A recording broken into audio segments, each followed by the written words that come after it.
유난히 겨울바람이 매섭고 추웠던 2018년 1월 27일. 한 남자가 운전대를 잡고 중얼중얼거리고 있습니다. 아이고 제발, 아이고 땡땡이 엄마, 아이고 어떡해 미치겠다. 자신의 아내를 누구누구 엄마라고 부르면서 한숨을 내쉬고 걱정을 하는 듯한 한 남자의 혼잣말이 차량 블랙박스에 녹음이 된 건데요. 과연 이들 부부에게는 어떤 일이 생긴 걸까요? 알고 싶은 이야기 J, 오늘은 국내 실제 사건을 준비했습니다. 좋아요, 댓글은 영상 제작에 큰 힘이 됩니다. 그럼 오늘의 이야기 시작하겠습니다. 곱상한 얼굴에 여리여리한 작은 체구를 가진 아내 박씨, 덩치도 키도 시원시원하게 큰 남편 이씨. 이 두 사람은 결혼한 지 35년 차 되는 부부입니다.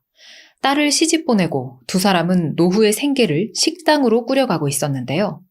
포항시 양포항 바닷가 인근에 작은 소주방을 하나 연 거예요. 아내 박 씨가 조미료도 안 쓰는데 음식도 맛있게 한다고 주변에 소문이 나서 이 부부의 가게에는 손님이 항상 끊이질 않고 장사도 아주 잘 됐다고 합니다.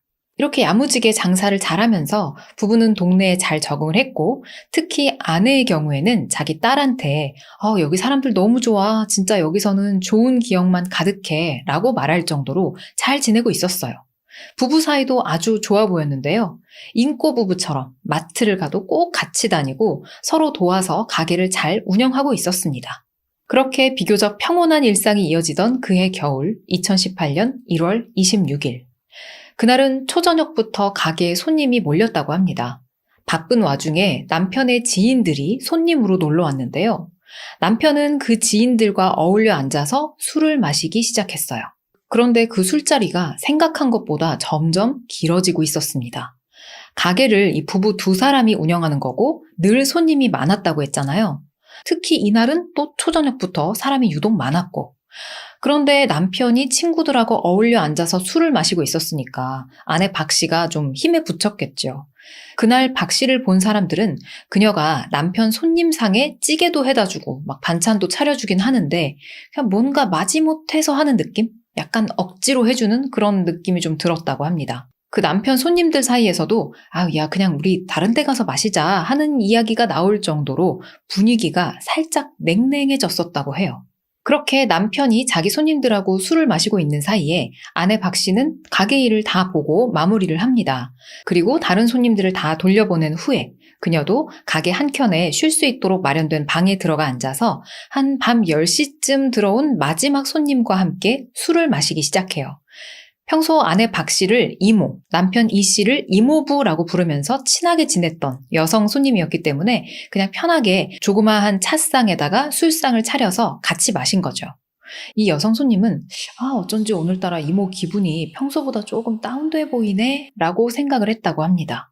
그리고 얼마 안 있어서 남편도 자기 지인들하고 술을 마시던 모임을 끝내고 아내와 그 여성 손님이 있는 방으로 건너와서 이들의 자리에 합석했어요. 남편은 이미 술을 마신 상태였고 아내도 막걸리를 마셨기 때문에 취기가 좀 올라 있었는데요. 이때부터 이 씨와 박 씨 부부가 티격태격하기 시작합니다.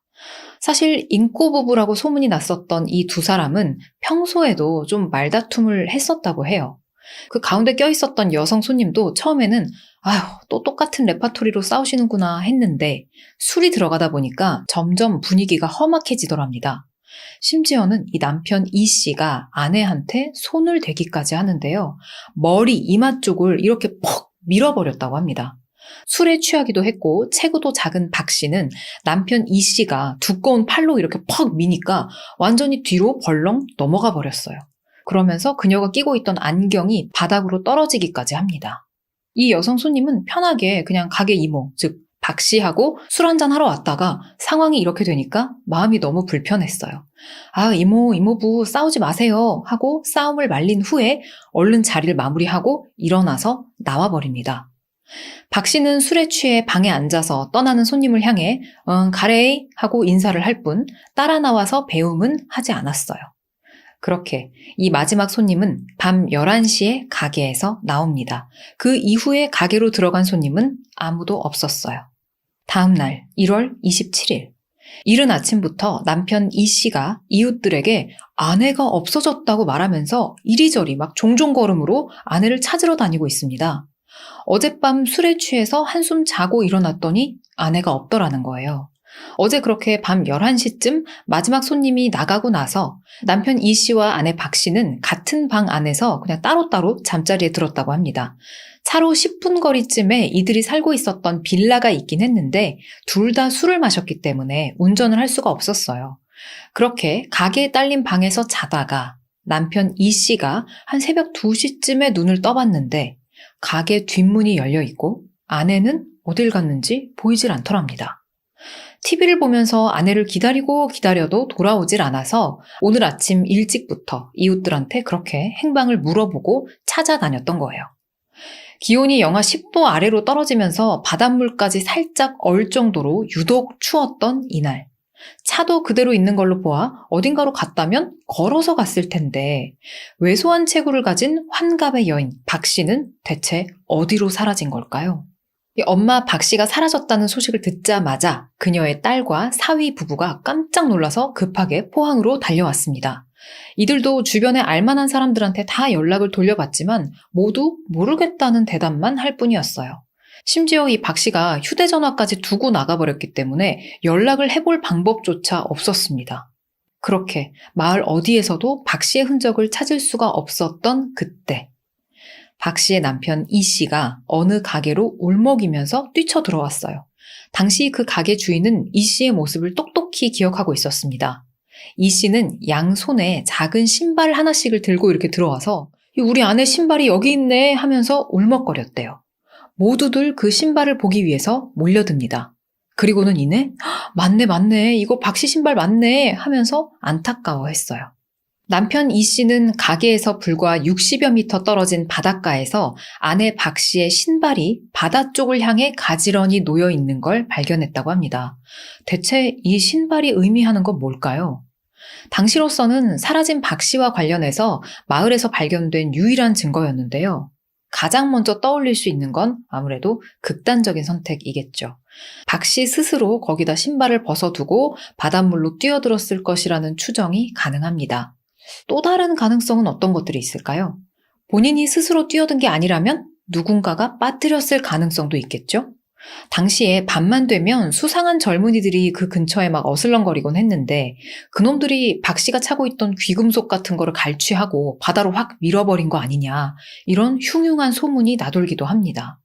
이곳을 비추고 있는 CCTV 영상이라든가 주변에 주차된 차량의 블랙박스 영상이 확보가 됐다면 깔끔하게 밝혀질 수가 있었을 텐데 그러질 못했대요. 가족들은 막 애가 탑니다. 박 씨가 바다에 빠진 게 맞다면 어디까지 흘러갔을지 걸어서 가볼 수 있는 데까지는 다 다녀봤다고 해요. 하지만 원망스럽게도 바다에서는 아무것도 보이질 않습니다. 그리고 박 씨의 실종 이틀째, 이때부터는 본격적인 수중수색이 시작됐어요. 박 씨의 신발이 놓여있던 곳을 중심으로 약 500m 폭 구간을 잠수사들이 직접 바다로 들어가서 헤엄을 치며 샅샅이 뒤졌다고 합니다. 40여 명에 달하는 잠수사들이 동시에 입수를 해서 3일 동안 이 구간 바다를 한번 싹 훑었는데도 시신은 발견되지 않았어요. 그렇게 박 씨의 실종 열흘째, 박 씨의 사위는 장모님이 생전에 막걸리를 좋아하셨었다는 걸 알고 있었기 때문에 미신이긴 하지만 그냥 지푸라기라도 잡는 심정으로 장모님 물속에 계시면 제발 이리로 좀 나오세요 하는 그런 의미로 바다에다가 이렇게 계속 막걸리를 뿌리면서 다녔다고 합니다. 그렇게 사위는 한참을 걸어서 이 씨와 박 씨가 운영하는 가게에서 한 1km 정도 떨어져 있는 방파제까지 갔어요. 그리고 그는 결국 그 방파제 끝단 바다에 떠있는 쓰레기 더미에서 장모님의 싸늘한 시신을 발견합니다. 처음에는 그게 장모님인지는 고사하고 이게 사람인지 아닌지조차 분간하기가 어려웠다고 해요. 뭔가 창백하긴 한데 약간 얼룩덜룩하기도 해서 이게 마네킹인가 싶기도 했답니다.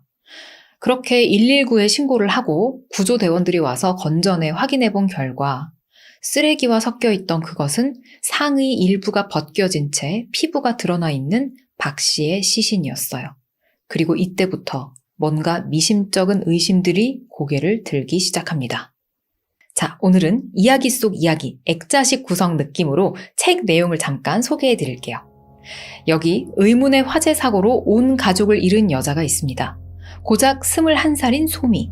끔찍한 사건을 겪은 그녀를 모두가 안타까워했지만 이상하게도 소미는 전혀 슬프지 않았습니다. 심지어 이렇게 생각하고 있었죠. 혼자가 되어버린 21살의 여름은 가볍고 즐거웠다. 외로움, 그리움, 살아남았다는 죄책감 같은 건 없었다. 사건 담당 형사는 이런 소미를 의심합니다.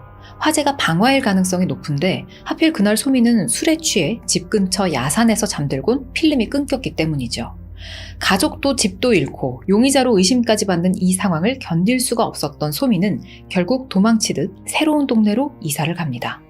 그리고 조금씩 안정을 찾아가던 어느 날 또다시 화재 사건 담당 형사에게 전화가 옵니다. 화재 원인이랑 범인이 아직도 오리무중이야. 참 답답하네. 학생도 그렇지? 소미는 떨리는 목소리를 진정시키며 대답을 얼버무립니다. 그러자 형사는 의미심장하게 이야기하죠. 항상 생각하는 거지만 학생은 누가 불냈는지 관심이 없는 것 같아. 숨 막히는 상황에 불안한 소미. 그러자 작은 목소리로 누군가 속삭입니다. 네가 가진 나쁜 기억과 감정 내가 가져갈게. 다 괜찮을 거야. 소미의 가족을 몰살시킨 끔찍한 화재 사건의 진실은 무엇일까요? 그리고 그녀의 곁에 있는 존재는 과연 누굴까요? 결말까지 책을 놓을 수 없었던 미친 반전의 소설, 이 두 번째는 해피엔딩에서 지금 확인해보세요. 자, 이제 다시 본 이야기로 돌아가서 박 씨의 시신이 발견된 시점으로 가보겠습니다. 처음에는 사위도, 딸도, 심지어는 남편도 그게 박 씨라는 걸 못 알아봤어요. 하지만 박 씨가 끼고 있었던 반지 덕분에 겨우 신원을 확인할 수가 있었습니다. 딸과 사위 부부가 꼈던 커플링이 있었는데 그걸 더 이상 잘 끼지 않게 되면서 이 박 씨와 이 씨, 부모님 부부한테 줬었던 거예요. 마침 사이즈가 맞아서 딸 부부에게서 받은 그 커플링을 박 씨하고 이 씨가 함께 끼고 있었던 겁니다. 환갑이 되면 새로운 쌍가락질을 껴보고 싶다던 박 씨는 그렇게 딱 환갑의 나이에 차가운 바다에서 싸늘한 시신으로 발견됐어요. 이 소식을 들은 이웃들도 슬퍼했습니다. 박 씨와 정들었던 이웃들은 충격을 금치 못했고 함께 눈물을 흘렸어요. 그런데 이 시신 인양 소식을 듣고 달려왔던 이웃들은 박 씨의 시신을 보고 깜짝 놀랍니다. 박 씨의 얼굴 곳곳에 멍과 상처가 있었거든요. 특히 얼굴 쪽에 엄청나게 큰 혹이 나 있었는데요. 이 부풀어 오른 혹 때문에 가족들조차 박 씨의 얼굴을 알아보기가 힘들었었던 겁니다. 그 모습이 너무 좀 충격적이었어서 시신을 보고 와서 그 이미지를 잊기 위해 술을 엄청 마셨다는 이웃분도 계셨어요. 포항해양경찰서는 이걸 단순 변사 사건으로 볼 수 없다고 판단하고 부검을 의뢰한 후에 내사에 착수합니다. 그러자 그날 부부의 행적들이 조금씩 드러나기 시작해요.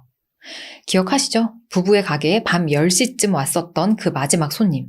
부부가 티격태격하는 걸 말리고 나서 그 마지막 손님은 한 11시쯤에 가게를 떠났다고 했습니다. 그런데 그로부터 약 8분 후 경찰에 신고 전화가 한 통 걸려왔어요. 112 신고 접수원이 전화를 받자 박 씨가 아이고 남사 싫어 막 이러면서 신고 내용을 이야기하기 시작합니다. 여기 양포소 주방인데요. 이 아저씨가 첫날 만날 나를 때리고 욕하고 하는데 와서 이 아저씨 좀 잡아가세요. 이 신고 접수원은 다짜고짜 아저씨를 잡아가시라 하는 말을 듣고는 다시 되묻습니다. 신고자분, 그러니까 그 아저씨가 누굽니까? 뭐 남편 말씀하시는 거예요? 박 씨는 잠시 막 횡설수설하다가 이내 죄송합니다. 아닙니다. 미안합니다. 하면서 아무것도 아니라고 다시 말을 바꿨어요. 접수원은 그럼 저희가 안 가도 되겠습니까? 하고 확인을 하고 박 씨가 예 하고 대답을 하자 그럼 신고 취소하겠습니다. 하고 통화가 마무리돼요. 그러니까 그 마지막 손님이 떠나고 나서 두 사람이 바로 잠자리에 든 게 아니고 뭔가 한바탕 싸운 다음에 경찰에 전화까지 하는 이런 좀 소동이 있었던 거죠. 이러한 정황이 드러난 이상 경찰은 남편에 대한 강제 수사를 할 수밖에 없었어요. 남편은 첫 번째 진술 조사에서 그날 몸싸움이나 폭행은 없었다고 주장했습니다. 금전적인 문제 때문에 서로 막 언성이 높아졌던 건 맞는데 자기가 아내를 때리거나 한 건 절대로 아니라고. 방 안에 있던 그 찻상을 아내가 들어서 막 내동댕이 쳤고 부서진 찻상을 스스로 머리에다가 막 이렇게 부딪힌 거라고 그렇게 진술을 했어요. 그리고 본인은 그저 아내의 가슴 쪽을 이렇게 밀었을 뿐인데 아내가 지금 자기 때리는 거냐고 하면서 112에 신고를 했다고 합니다. 그럼 그렇게 다투고 나서 자다가 일어나 보니 아내가 없었는데 왜 바로 찾아 나서진 않았는가? 경찰은 당시에 이런 부분들을 좀 석연치 않게 생각하기도 했지만 당시에 이 씨도 술을 마신 상태였고 또 그런 부분들이 어떤 특별한 범죄의 단서가 되는 건 아니었기 때문에 확실한 결론을 내릴 수는 없었죠. 이로부터 2달여 뒤 부검 감정서가 나옵니다. 그리고 여기에서 또 뜻밖의 사실이 밝혀지는데요. 아내 박 씨의 머리와 손목에서 피하 출혈이 발견됐고 오른쪽 눈썹 위에는 1.5cm의 열창이 있었으며 이마 위쪽에서 사선 방향으로 표피 박탈도 관찰됐습니다. 뒤통수에서도 3곳의 표피 박탈과 경미한 피하 출혈이 있었어요. 이 부상 때문에 사망에 이르렀다 할 만한 거는 아니었지만 어쨌든 출혈이 있었으니까 사망 이전에 생긴 상처로 추정됐어요. 하지만 이런 자잘한 상처 말고도 심각한 손상이 생긴 부위가 있었는데요. 오늘 영상 제목 보셨죠? 포항 경추골절 사망 사건이거든요. 경추, 즉 목뼈 부분에서 골절이 발견된 겁니다. 5번과 6번 목뼈가 아예 똑 떨어져서 분리되는 그런 골절이었어요. 그리고 목 근육에서 다량의 출혈도 발견됐습니다. 인대가 늘어나거나 근육이 다치는 게 아니고 목뼈가 딱 부러지는 이런 심각한 손상은 좀 큰 교통사고나 다이빙 사고에서 발생을 한다고 해요. 그러니까 진짜 큰 충격이 있어야만 일어나는 일인 건데요. 따라서 이거는 박 씨가 숨이 끊기기 전에 어떤 강력한 외력이 작용했다는 분명한 증거가 되는 겁니다. 그리고 부검을 했을 때 이 폐의 무게가 상당히 무거운 걸로 나왔는데요. 그게 바로 물을 머금었기 때문이에요. 사망한 채로 물속에 들어갔을 때 폐로 물이 자연스럽게 조금 흘러 들어가긴 하는데 박 씨의 폐에서 발견된 물의 양은 그렇게 보기에는 너무 많은 양이었어요. 즉 조심스럽게 익사로 추정할 수가 있다는 얘기가 되는 겁니다. 이 말은 박 씨가 물에 빠지던 그때에도 숨을 쉬고 있던 상태였을 거란 얘기죠. 이 부검 결과를 토대로 단순하게 추정할 수 있는 시나리오는 크게 2가지입니다. 죽기 전에 누군가의 폭행에 의해서 경추가 골절된 후 바다에 던져졌다. 또 다른 한 가지는 본인 스스로 바다에 뛰어들다가 어딘가에 부딪혀서 목뼈가 부러진 후에 바다로 떨어진 것이다. 사실 이 2가지 시나리오 모두 가능성이 없지 않아요. 근데 또 각각 미심쩍은 부분들도 존재를 합니다. 그래서 전문가들도 어느 한쪽으로 섣불리 결론을 내는 걸 좀 조심스러워했던 그런 사건이에요. 첫 번째 시나리오를 점검해 보자면 이 사건을 SBS 그것이 알고 싶다에서 취재를 했을 때 이웃 주민들도 프로파일러도 범죄 심리학자도 또 그 아내 박 씨의 여동생이 있었는데 그 여동생 부부도 모두 이 남편 이 씨의 행동에 좀 의심을 갖고 있었습니다. 우선 이 씨가 진술을 할 때 자고 일어나서 보니까 아내가 없었다. 그래서 그냥 TV 보면서 계속 가게에서 기다렸다. 밖으로 나간 적은 없었다. 라고 했었는데요. 근데 나중에 보니까 이 씨는 가게 밖으로 나온 적이 있었습니다. 그 새벽에 이 씨를 본 목격자가 있었어요. 부부의 가게가 있던 골목에 큰 어선에 사무장이라는 어떤 남자가 살고 있었는데요. 그 남자는 그날 새벽 2시 반쯤에 출항하는 배를 탈 선원들을 차에 태워서 항구로 데려다 줬다고 합니다. 부부의 가게 앞을 새벽 1시 50분경에 지났다고 하는데 골목이라서 좀 차를 천천히 운행하던 중에 그 부부의 가게 맞은편에 서서 이 사무장의 차를 유심히 쳐다보는 한 사람이 있더래요. 그것은 바로 남편 이 씨였습니다. 이후 그 사무장은 선원들을 항구에다 내려주고 새벽 3시쯤에 다시 돌아오다가 한 번 더 이 씨를 목격해요. 그때는 밖에 서 있다가 가게 문을 열고 안으로 들어가더랍니다. 아니 그 가게 앞에 잠깐 서 있었던 거 정도는 어디 밖으로 나갔다고 치지 않았나 보지. 아내가 어디 나간 것 같으니까 가게 앞에서 서성거리면서 기다린 거겠지 라고 생각하실 수도 있는데요. 그게 전부가 아닙니다. 이 씨는 가게가 있는 이 골목을 한참 벗어나기도 했어요. 심지어는 차를 끌고 운전을 해서요. 그날 새벽에 이 씨가 차를 운전해서 여기저기 돌아다녔던 운행 기록이 블랙박스에 남아 있었습니다. 아내가 갑자기 사라지는 바람에 너무 당황하고 정신이 없어서 아니면 술이 덜 깬 상태라서 자기가 밖에 나갔다는 사실, 심지어 운전을 했었다는 사실을 기억 못했던 걸까요? 근데 그런 것 치고는 꽤 여러 번 왔다 갔다 했단 말이에요. 어딜 갔었냐? 가게에서 차로 10여 분 거리에 이 부부가 살고 있는 빌라가 있다고 했었죠. 그 빌라 주차장에 CCTV가 설치돼 있었는데 그 CCTV에 그날 새벽 남편 이 씨가 집에 잠깐 돌아왔었던 게 찍혀 있었습니다. 아내 이 씨가 혹시 집으로 간 건지 확인하러 왔던 걸 수도 있죠. 그럼 경찰 조사를 할 때 그렇다고 사실대로 말을 했으면 됐을 텐데 왜 굳이 자기는 밖으로 아예 나간 적도 없다, 차를 운행한 적도 없다라는 거짓말을 했을까요? 이 씨는 그렇게 새벽 2시 50분쯤까지 빌라 주차장에 있다가 새벽 3시쯤에는 다시 가게로 돌아왔습니다. 그리고 그 모습을 아까 그 어선 사무장이 목격한 거고요. 이 씨는 그때부터는 진짜로 쭉 가게에 머물렀던 것 같아요.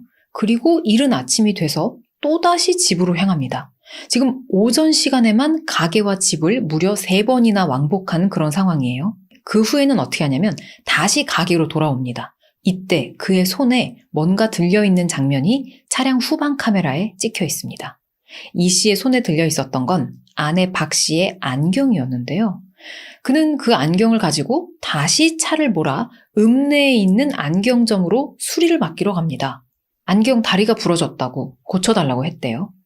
1월 26일 밤 마지막에 왔었던 그 여성 손님이 돌아갈 때까지는 박 씨의 안경이 멀쩡했었다고 해요. 물론 이제 남편 이 씨가 아내 박 씨를 이렇게 밀어가지고 뒤로 벌렁 자빠지면서 안경이 바닥에 떨어지는 그런 일이 있긴 했지만 그래도 그때는 안경 다리가 부러지거나 하지는 않았었다고 하는데요. 그 마지막 손님이 떠난 후에 뭔가 일이 있었던 걸로 보이죠. 그렇게 안경점에 갔다가 다시 가게로 돌아온 이 씨는 박 씨의 패딩 점퍼를 가게에서 들고 나와가지고 그걸 또 집으로 갖다 둡니다. 다 그럴 수 있는 일이라고 볼 수도 있는데 근데 왜? 그 이유가 참 궁금해지죠. 아내가 실종된 상황에서 안경 수리하고 막 패딩 옮겨두고 이러는 이유가 좀처럼 쉽게 납득이 가지는 않습니다. 근데 아내 박 씨는 안경을 안 쓰면 안 될 정도로 시력이 아주 안 좋았다고 해요. 근데 안경도 없이 또 그날 날씨가 엄청나게 추웠다고 하는데 패딩도 안 입고 그렇게 바닷가까지 혼자서 갔던 걸까요? 남편 이 씨가 차를 몰고 다니면서 블랙박스에 녹음된 그 내용들을 보면은 계속 이렇게 혼잣말을 중얼중얼 하거든요. 오늘의 이야기 맨 처음에 들려드렸었던 것처럼 계속 혼자 막 미치겠다, 큰일 났다, 어떡해, 답답하다 막 이런 말들을 내뱉습니다. 그리고 아이씨 진짜 골치 아프네 이런 말도 해요. 이 혼잣말들은 무엇을 의미하는 걸까? 어떻게 봐야 될까? 자기가 아내를 해쳤거나 죽이고 나서 초조해서 나온 말들일 수도 있지만 또 아내가 없어져서 나타나질 않으니까 그냥 미치겠다, 큰일 났다, 골치 아프다 뭐 그런 식으로 말하는 걸로도 충분히 들을 수가 있거든요. 경찰도 그래서 이 두 가지 시나리오 모두 가능성을 배제하지 않고 수사를 진행합니다. 아내 박 씨가 사라지고 나서 주변 이웃들과 가족들은 이 씨가 했던 말, 이 씨가 했던 행동들을 한번 쭉 돌이켜봅니다. 이 씨와 박 씨가 머물렀던 가게 안쪽 작은 방도 한 번씩 이렇게 쓱 살펴봐요. 당시 이웃들은 사건 당일 아침에 이 씨가 내가 아침에 나와가지고 가게 청소까지 싹 해놨어 라고 말했었던 게 기억에 남는다고 말합니다. 그 말을 들은 이웃은 이 아저씨가 막 평소에 청소 도와주고 그런 사람이 아닌데 심지어 그것도 이렇게 아침 일찍? 이런 생각을 했었다고 해요. 또 한 가지 수상한 건 가게 방 안에 보라색 이불이 깔려 있었는데 그 이불에 피가 있더랍니다. 한두 방울이 아니고 꽤 많이 흘린 모양이었대요. 이건 이웃뿐만 아니라 언니의 실종 소식을 듣고 달려왔던 그 여동생 부부도 목격을 했었는데요. 박 씨의 제부가 혹시 몰라서 휴대폰으로 찍어놓기까지 했다고 합니다. 이불뿐만이 아니고 벽지랑 장판에서도 핏방울 자국이 보였대요. 이들은 부서진 찻상 또한 눈여겨봤는데요. 박 씨가 평소에 간단한 술상을 내오던 그 작은 찻상은 그냥 똑 하고 이렇게 깔끔하게 부러진 게 아니고 완전히 막 산산조각이 난 채로 가게 바깥 한 귀퉁이에 차곡차곡 모아놔져 있었다고 합니다. 그 찻상이 크기는 좀 작지만 상당히 단단하고 다리도 튼튼해서 무게가 좀 나가는 거였거든요. 근데 그게 막 거의 박살나 있고 산산조각 부서져 있다니 대체 무슨 일일까 했는데 그 이튿날 가봤더니 그 상이 없어졌더래요. 그래서 이웃이 그 상 어쨌어요? 하고 물어보니까 이 씨가 대답하기를 잠수사들이 너무 추워하셔서 불 피우느라고 땔감으로 썼다라고 하더랍니다. 당시 수중수색에 참여했었던 잠수사들이 그 겨울 바닷물이 너무 차고 하니까 막 바들바들 떨고 해서 미안한 마음에 불이라도 떼주려고 그걸 썼다는 거죠. 자, 과연 이건 의도적인 증거인멸 행위였을까요? 박 씨의 여동생 역시 얼마 후에 가서 그 상이 없어진 걸 보고는 저 상을 갖고 분명히 뭔 짓거리를 했겠구나 라고 생각했다고 합니다. 그알 취재팀에서 사실 확인을 위해 당시 구조대원한테 상황을 물어봤더니 맞다, 그 상 땔감으로 썼다 라고 답변을 해줬어요. 근데 그 상을 어디서 가져온 거냐 하면 부부의 가게가 있었던 식당 골목을 꽤 벗어난 거리에 있었던 폐기물 수거장에서 주워온 거였다고 합니다. 이들도 당시 그 찻상이 완전히 부서져 있던 건 기억을 하고 있었어요. 그러니까 그 찻상이 추워하는 잠수사들을 위해서 불을 피우기 위한 땔감으로 쓰인 건 맞는데 이 씨는 그걸 본인이 직접 땔감으로 제공했다라고 진술을 한 거고 구조대원은 이 씨가 제공해 준 게 아니고 폐기물 수거장에서 우리 구급대원이 주워온 거다라고 얘기를 하고 있는 상황인 거예요. 아니 그러니까 이런 식으로 뭔가 사소한 것처럼 보이는 부분에서 자꾸 이 씨의 어떤 거짓말이 드러나다 보니까 계속 오해와 의심을 사게 되는데요. 이 씨는 그래도 여전히 무죄를 주장하고 있습니다. 그 딸은 또 얼마나 힘들까요? 엄마가 그렇게 안타깝게 돌아가셨는데 아버지가 용의자로 몰리고 있으니까요. 박 씨와 이 씨의 딸은 하루아침에 아내를 잃고 살인자로 몰린 아버지를 그냥 지켜만 볼 수는 없었다라고 하면서 그 방송에 출연해 아버지의 입장을 대변했습니다. 딸은 검찰의 기소 사실에도 좀 억지스러운 게 많다고 주장을 하면서 100번 양보해서 정말 상해치사라고 하더라도 엄마가 그렇게 죽어 있다고 해서 우리 아빠가 엄마를 갖다 그냥 물에 빠뜨렸을 리는 절대 없다라고 얘기를 했어요. 그러면서 딸은 아버지에 대한 사람들의 편견 때문에 이런 오해를 사고 있는 것 같다라는 얘기도 합니다. 아빠 이 씨의 폭행이 사실 이번이 처음이 아니긴 했거든요. 예전에도 막 서로 밥상을 뒤집어 엎으면서 싸운 적도 있고 흥분해서 이렇게 손이 나갔던 적도 있었는데 그건 어떤 가정폭력의 문제라기보다는 가끔 있었던 부부싸움 정도였다고 해요. 사실 같은 가정에서 쭉 함께 살면서 지켜봐온 딸의 말에도 상당한 신빙성이 있기는 하겠죠. 이 딸보다 부모를 더 가까이서 본 사람은 없었을 테니까요. 딸은 엄마 아빠가 그렇게 가끔씩 서로 다투시긴 했어도 35년을 같이 살아온 부부다. 아무리 밉고 그렇다고 해서 죽이고 그럴 수 있는 게 아니다 라고 주장을 합니다. 그 찻상 같은 경우에도 민간 잠수사랑 해경 잠수사가 자기 아내 찾겠다고 그 찬물에 들어갔다 나와서 고생을 하는데 집에 나무도 미리 준비해 놓은 게 없고 하다 보니까 주변에 불 뗄 수 있는 거는 다 때려 넣어야지 어쩌겠냐라는 생각으로 그 부서진 찻상이 공교롭게 사용이 됐을 뿐이지 아버지가 막 일부러 증거를 인멸하려고 없앤 게 아니다라고 본다는 입장이었어요. 이 남편 이 씨의 변호사 역시 이 씨가 정말로 범인이고 그 찻상을 살해 도구로 썼다면 어디 안 보이는 데다 가장 먼저 없애거나 감췄겠지. 그렇게 누구나 다 볼 수 있는 곳에다가 버젓이 며칠 동안 내다 놨겠냐.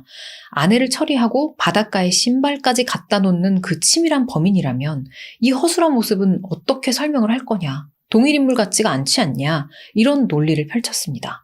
게다가 또 과거에 대해서 들어보니까 아내 박 씨가 이전에도 스스로 그런 시도를 했던 적이 몇 번 있었다는 거예요. 경제적인 불화가 있었을 때 남편 보란 듯이 막 바다로 뛰어들고 그랬다가 구조된 적이 있었다는데 이 얘기를 듣고 보면 그러면 이번에도 또 싸우고 나서 우발적으로 뛰쳐나간 걸 수도 있겠다 싶기도 하죠. 하지만 친정 식구들은 박 씨가 극단적인 선택을 할 이유가 전혀 없다고 주장을 합니다. 박 씨와 이 씨 두 사람이 좋을 때는 하염없이 좋은데 둘 다 성질이 너무 불같았던 데다가 술까지 들어간 경우에는 정말 이성을 잃을 정도로 치고받고 그렇게 싸웠었다고 해요. 또 이웃이 목격한 바에 따르면 남편 이 씨가 아내를 막 거의 그냥 남자들 싸움하듯이 이렇게 멱살을 쥐고 주먹으로 내리치면서 때리기도 했답니다.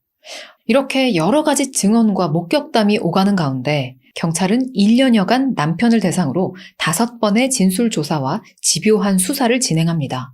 하지만 결국에는 명백한 증거가 없어서 무혐의로 사건을 송치했어요. 그리고 사건이 발생한 지 4년이 지나 재수사가 시작됩니다. 검찰이 보기에는 아무래도 남편 이 씨가 범인 같은데 직접적인 증거가 없다 보니까 살인에 대해서 입증하기가 애매해 상해치사로 기소를 해요. 1심 법원은 남편 이 씨에게 징역 6년을 선고하고 법정 구속합니다. 지금은 양쪽 다 항소를 한 상태인데 아직 2심 선고는 나오지 않고 있어요. 2심에서는 과연 어떤 판결이 나올까요? 경추골절이 핵심이잖아요. 남편 이 씨가 아내의 목뼈가 부러지던 그 순간에 함께 있었을까? 본인이 다치게 한 걸까? 아니면 그 상황을 전혀 몰랐을까? 뭐 이런 것들이 중요한데 범죄심리학자 박지선 교수는 이 씨의 진술에서 약간의 힌트를 얻을 수 있다고 분석합니다. 이 씨의 진술을 보면은 갑자기 딱 특정 어느 순간 이후로 아내 박 씨가 아무런 말도 반응도 하지 않아요. 제 말에 대답은 안 했지만 뭐 이런 부분도 있고 말을 걸어도 아무런 반응이 없었다 이런 부분도 있고요. 아내 박 씨가 잠시 뭐 정신을 잃었었든 어떤 부상을 입어서 움직일 수가 없었든 어떤 사건이 이 씨의 눈앞에서 발생했었을 수 있다는 얘기입니다. 또 그 블랙박스에 녹음된 이 씨의 음성 중에서 아는 사람에게 자기 아내가 갈 만한 데가 있는지 그런 행방을 묻는 통화 내용이 있었는데 그때 이 씨가 자기도 모르게 방파제라는 말을 툭 뱉어놓고 얼른 그 말을 멈추고 다른 말로 돌리는 부분이 있거든요. 근데 방파제 쪽에서 시신을 찾았잖아요. 그리고 또 이 씨가 아내가 실종된 당일 방파제 주차장을 2번이나 목적 없이 들락거렸었거든요. 프로파일러와 범죄 심리학자는 이렇게 이 씨가 감추려고 한 부분에 뭔가 감춰야만 하는 비밀이 있지는 않을지 생각해봐야 한다고 지적을 해요. 차를 타고 왔다 갔다 해놓고는 운전한 사실이 없다, 밖에 나간 사실이 없다라고 한 점, 또 방파제라는 말을 삼키려고 한 점, 여기에 부서진 차상, 이불에 있던 피, 또 부러진 안경까지. 여러분은 어떻게 생각하시나요? 남편 이 씨가 아내의 죽음에 직접적인 책임이 있다고 보시나요? 아니면 혹은 간접적인 책임이 있다고 보시나요? 어쩌면 정말로 딸의 주장처럼 아무런 책임도 없고 아예 모르고 있었던 것일 수도 있죠. 이 사건은 2심 결과가 나오면 제가 쿠키 영상에서라도 좀 정리해서 전해드리도록 하겠습니다. 오늘의 이야기는 여기까지입니다. 시청해주신 여러분 고맙습니다. 요 전 영상 말고 요 전전 영상 실제 사건 영상에서 거기서도 남편이 이제 강력하게 범인으로 의심됐었는데 요번에도 이제 뭐 1심까지 이렇게 나오긴 했는데 2심은 아직 나오지가 않은 그런 상황입니다. 지금 남편 쪽에서는 6년도 너무 많다. 우리 아무 짓도 안 했는데 왜 형을 받냐는 입장이고 검찰에서는 애초에 한 10년을 구형했었거든요. 그래서 형이 너무 낮다 해서 둘 다 항소를 한 상태입니다. 어떻게 될지 모르겠는데 오늘 빚을 갚고 싶으신가 봐요. 예, 너 가지세요. 오늘은 중간에 요 2번째는 해피엔딩이라는 책도 제가 광고 의뢰를 받아가지고 내용을 짧게 좀 전해드렸습니다. 이게 그냥 스릴러라기보단 약간 힐링 스릴러? 재미와 감동, 반전이 꽃피우는 미스터리 해피엔딩이라고 되어 있거든요. 그래서 궁금하신 분들은 한번 읽어보시면 좋을 것 같고요. 친구가 오늘 상당히 부산스럽네. 네, 오늘도 영상 봐주신 여러분 감사합니다. 왜 이렇게 바쁘시죠? 뭐가 있어요, 거기?